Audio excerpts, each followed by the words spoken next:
Welcome to the Think Factory podcast. We got one question for you. What keeps you up at night?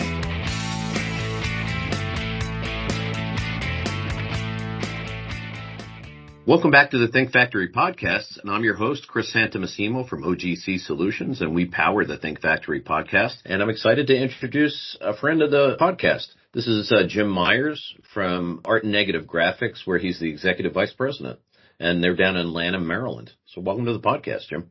Yeah, thanks, Chris. Appreciate it.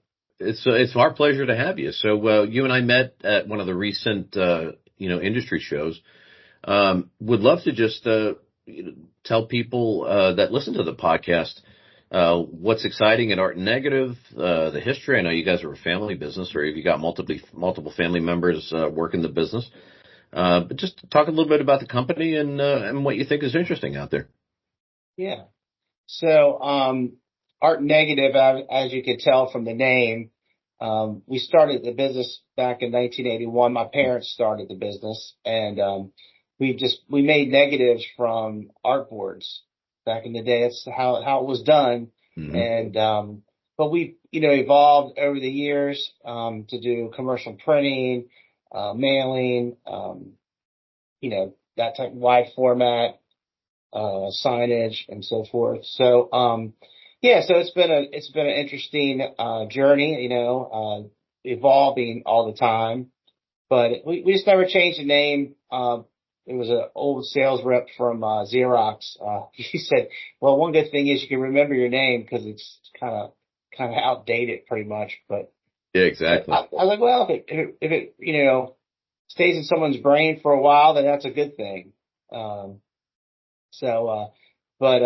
Anyways, yeah. So we just been trucking along, and mainly focusing on direct mail now and signage.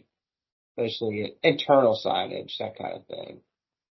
I've said it has to be at least a dozen times on one of these podcast interviews about how exciting the direct mail business is, at least for me, because that is one of the segments of print that really brings together the traditional side of print, so to speak, in terms of putting ink on paper, but the omni-channel communications and all of the technology that goes into variable data printing and actually putting pieces in the mail effectively, to me, is where it all sort of comes together in one place.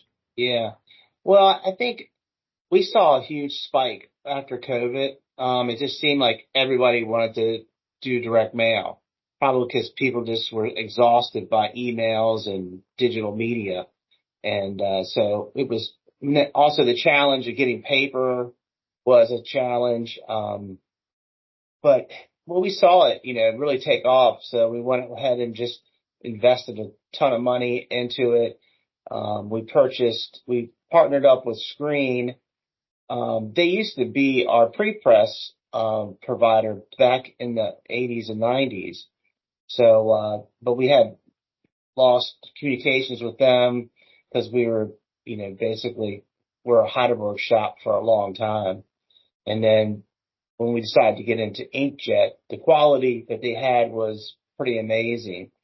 So we kind of drank the Kool-Aid and moved in that direction. So we bought a Screen roll-to-roll press, inkjet, 4-color, and then we have another one on order that's coming in August. It's the new 560 HDX. So super excited. We'll be the first ones in the United States to have the install, because we're set up as a beta site for them. So what does the new unit do that's different or better than the prior one? It has new inks, and the quality is basic. It's just like sheet fed quality. It's amazing. So we just feel like that's the direction that we want to go. It opened up other avenues for us because, as you know, in our market, it's very hard to find employees, and nobody seems like coming into the business anymore. So with the new equipment, the automation is amazing. So you can do a lot more with less. And so that really, caught our eye. And so that when we put that in, we had to look into the finishing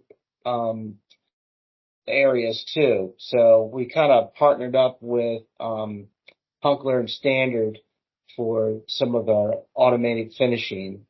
So we have 3 finishing lines with them, and well, there are 2 right now, but we have another one coming in August. So we can go from roll to stack for like direct mailers, postcards, that kind of thing, and then we can go from roll to saddle stitch for booklets, and then we bought another roll to fold, so we can do any folded direct mailers or any type of folded piece. And Well, I then think I think it's interesting about all the investment. It's funny when you talk about Screen. I knew them first as the CTP device manufacturer that Agfa and Fuji used. But here they are doing some pretty amazing stuff when it comes to especially printers for the direct mail space. yeah, and they're going gangbusters actually. They're selling a lot of units, so that's a good sign. Their service has been excellent too. I mean, they've been wonderful. And what's nice about their equipment is that when they put like a huge computer system in, and they can monitor the screen, on a 520. And so I think they're out in Illinois or something like that. But if something like a nozzle goes out, they get alerted, and they might know before we even know. And so that's kind of a nice monitoring system that they have. And so I've been very happy with their customer service, and their service techs, they're top notch. And the same thing goes with Hunkler and Standard. They've been wonderful to work with. Um, and Yeah, what's interesting is what I'm hearing you say, Jim, is that having the ability to do all of the different variations of the pieces that you see all in one spot, that's got to be a success formula for you with your customers. yeah, it's good because it's one stop shopping. And on our mail side, we have 4 Pitney Bowes Flowmasters for envelope inserting. So, we can print the inserts and all the customized variable data, might be letters or notices, that kind of thing, and then insert all in house and, send it to the post office.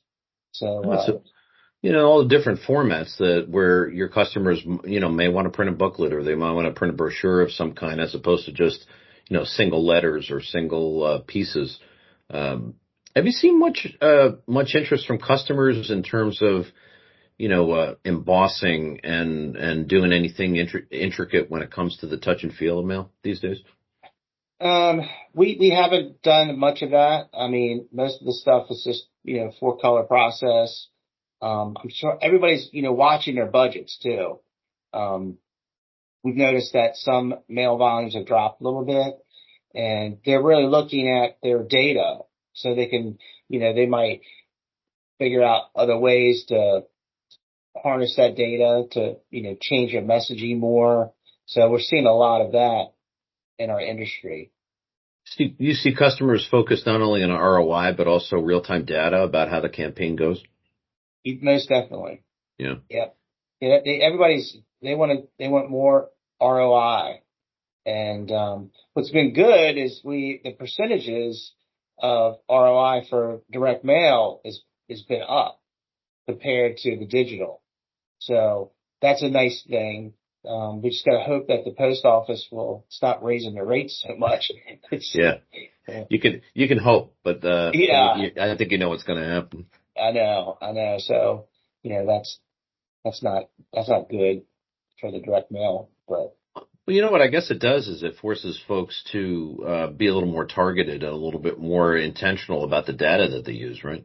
yeah, definitely, definitely. So, more companies are popping up to do just specifically that. They're analyzing data, big data, cross-referencing other databases to make enhance the data they have now, like elements that they wouldn't have, um, buying habits, that kind of thing. So, yeah, we're seeing the data part being very intricate now.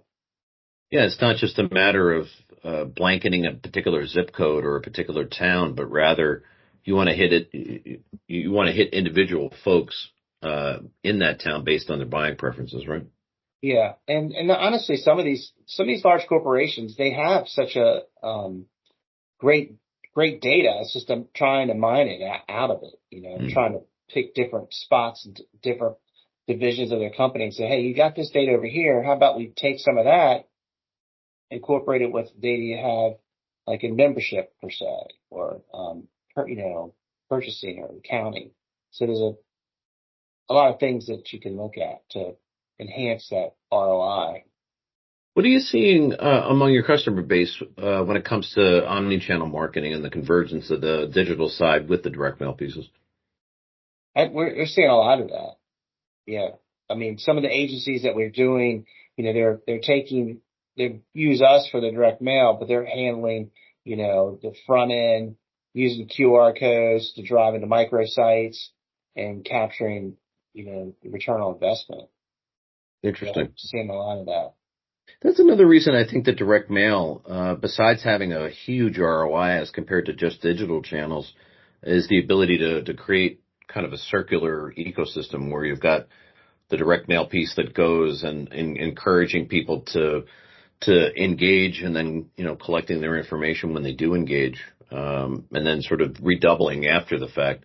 It really enhances the staying power of a direct mail campaign because you can really keep that digital campaign going for a period of time after the piece arrives or even before.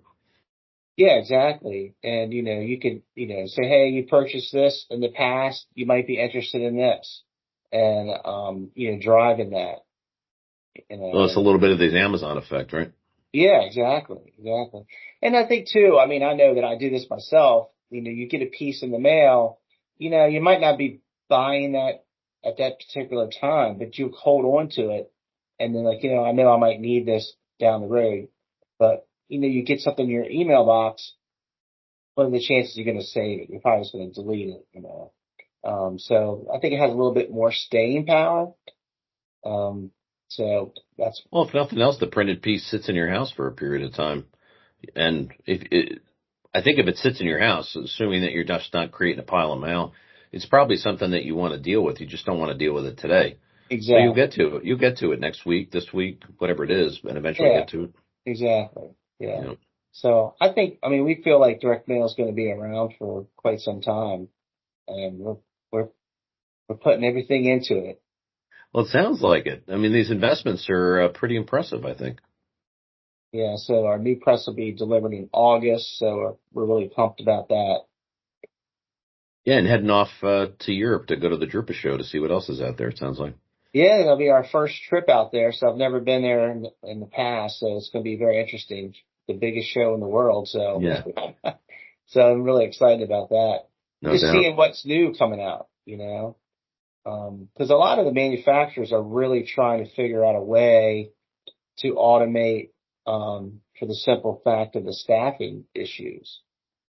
Yeah, reliability of staffing has definitely been a challenge. But that automation, I always think of it as a way to relieve some of the stress when it comes to staffing, but maybe also to elevate people within your organization. Yeah, most definitely. Um, yeah, and I think too, with the younger generation having seen playing with the technology, it's encouraging to them. They compared to they'll come in and look at a Heidelberg sheet fed press. It takes years to learn how to run that. But then they can step up to some of the like our presses. All digitized. They're not scared of it. Right. So I think that's be something you could use as a selling feature. If anybody's coming out of school, that kind of thing. So hey, look towards the newer technology. Well, So yeah, look, kids like apps, kids like digital stuff, right? they do, yeah, You know, I think they also miss the fact that they deal with printed stuff every single day when they're buying products or what have you. So, but, yeah, the ability to be cutting edge like you folks are has got to be an attraction to potential candidates. Yeah, we're definitely going to try to promote that in the years to come because Hmm. we definitely we have an older workforce. We're trying to get some younger blood in here and, you Well, know, just really to sort of backfill for the retiring folks, right? yeah, exactly. Yeah. Well, here's the question of the day. What's the recipe for success when you're working with your brother every single day? I think with that, you bring up a good question because, with printing, there is a ton of family involved. But I think our success is that, we play in our lanes, I'm in most of the sales and marketing for the company, and my brother's the COO. He's the operations. So he's dealing with HR issues and, working with our management team on scheduling and ordering paper, that kind of thing. And so, it's nice to have someone that's family looking over that part of the business and then I can look over the part of bringing in more work with my sales team. And, so yeah, I think that's probably, I think if you're both doing the same thing, I think it could possibly be issues. I think Hmm. that's probably what happens with a lot of family businesses. Yeah, probably true. When you have a strong relationship to start with, and you're able to deal with each other as adults as opposed to how you were when you were teenagers, Yeah. uh, if you can get past that, you're in a much better shape. But the trust factor is important because that really filters down to your relationships in general and certainly your relationships with customers. If they're trusting you, they're sending you work. Yeah. And, I mean, my brother and I have been working. I mean, we basically worked in the evenings after high school and, you know, I used to drive him in. I used to drive him into work before he even has his driver's license. He was working here. Yeah, wow. So we've been working together for, geez, I don't know, 30 some years, I'd say. Well, good for you Yeah. guys. Good for you guys. Well, that's terrific. So, just lastly, Jim, if you're a customer, either in Maryland or beyond, that's thinking about direct mail, where do you guys play in terms of the mix of your customers, or are you just agnostic to customers in terms of their industries? Well, we kind of, our verticals are, nonprofit, healthcare, uh, government work and, some state government work and, trying to think what else. And some, I'd say Fortune 5,000 companies, we try to stay. That's pretty much where our focus is. Hmm. You know, we try to concentrate on more complicated work. Um, I would say mid to long run now. I mean, the one thing going from offset to, inkjet, it has opened the doors for much larger jobs. Well, certainly So when it comes to the variable data printing side of things, yeah, right? yeah. Yeah. I mean, we're doing jobs from, 10,000 copies all the way into the millions. And, so that's really opened up the door and we foresee that continuing. Well, with these presses being as independent as they are, you can just set up the data file and let it go, right? Yeah. And it's printing almost 500 feet per minute. It's crazy. And, and the color consistency is there. It stays consistent because it has monitoring systems on there for color. So it's a lot of cool stuff. Well, anybody who likes to see how things are made ought to see a plant like yours. I mean, it's amazing to watch, like you say, the precision and the consistency and the colors and just how it all happens is pretty amazing to watch. The Yeah. speed is unbelievable. Yeah, I'm looking forward to you coming down for the plant tour. Yeah, It'll I be can't pretty wait. cool. Really looking forward to it. So, Yeah. well, Jim, thanks a lot so much for introducing us to art and negative graphics today. No Sounds like you problem, guys have Chris. a recipe for success, thanks to some good family cooperation and relationship, as well as some really good investments too. Yeah, I appreciate your time, Chris. It's great. Well, just to refresh, this has been Jim Myers. He's the executive vice president for art and negative graphics down in Lanham, Maryland. Jim, thanks so much for jumping on the podcast today. Thank you. I appreciate it. It's been great. And just signing off, this is Chris Santomassimo from OGC Solutions. We support and power the Think Factory podcast. We'll see you next time.